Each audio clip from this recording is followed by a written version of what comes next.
This is a piece in 5 movements with no intermission. So, find a nice relaxed posture, take a deep breath, and enjoy the show.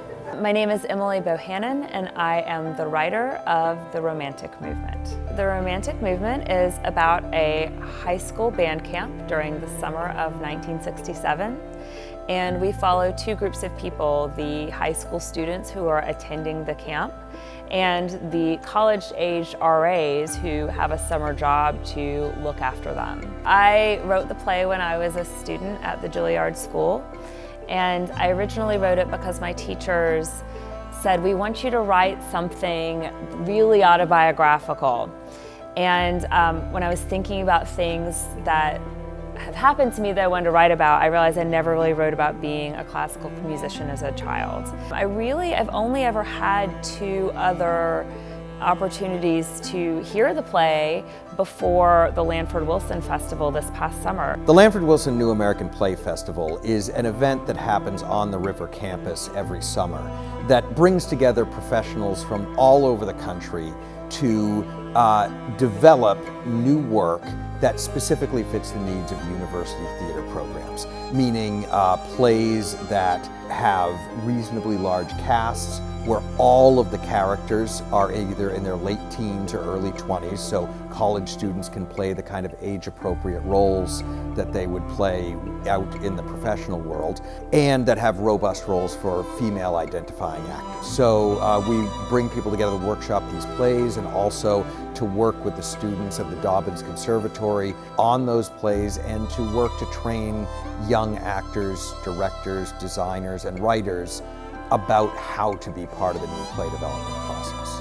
Working on the Romantic Movement during the festival was absolutely incredible. It was such a great, fun experience, working with the playwright, firsthand, and it has made me become more serious and more excited about just living my life as an actor.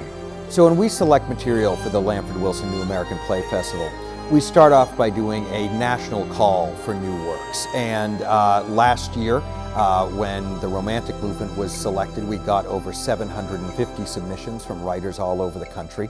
And we have students and faculty at the Dobbins Conservatory who volunteer to be part of the reading team. And we basically distribute it. We have a rubric that people fill out, and we make sure that at least 3 people read every play that comes in. And those committees really generally narrow it down to our top 10. And then myself and Ken Stilson, who's the executive director, kind of look at those top 10, which generally are 10 really terrific plays, and kind of figure out what are going to be the most interesting 5 to do over the course of a week.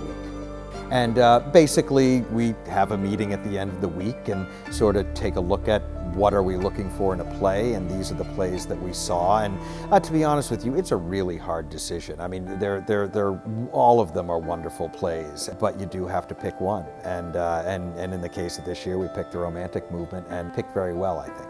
Coming to the Lanford Wilson New Play Festival was the biggest gift. It was the very first theater experience I had coming out of COVID, and so it was so special. It was really emotional.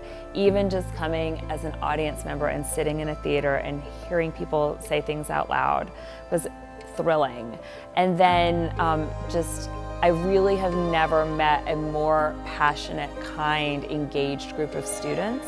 I'm completely blown away not only by the talent here, but by the enthusiasm and care.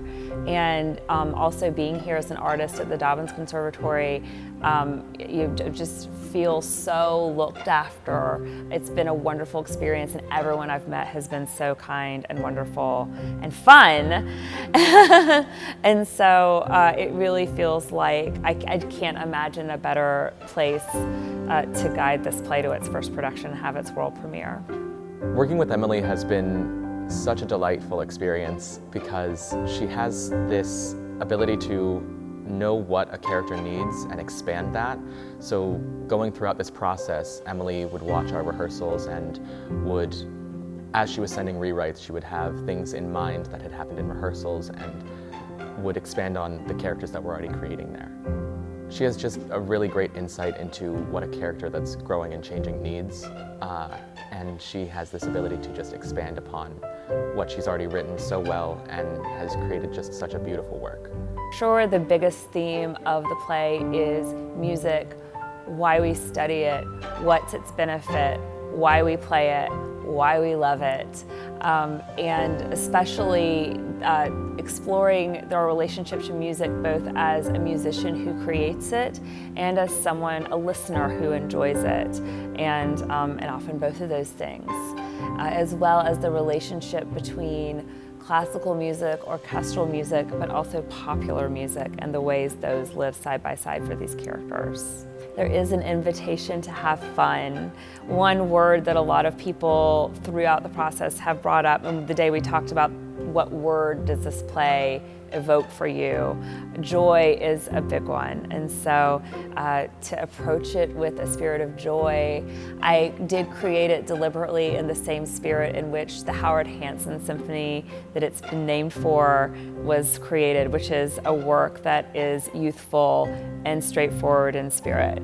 But I don't think that that diminishes its depth. And so I'd say to be,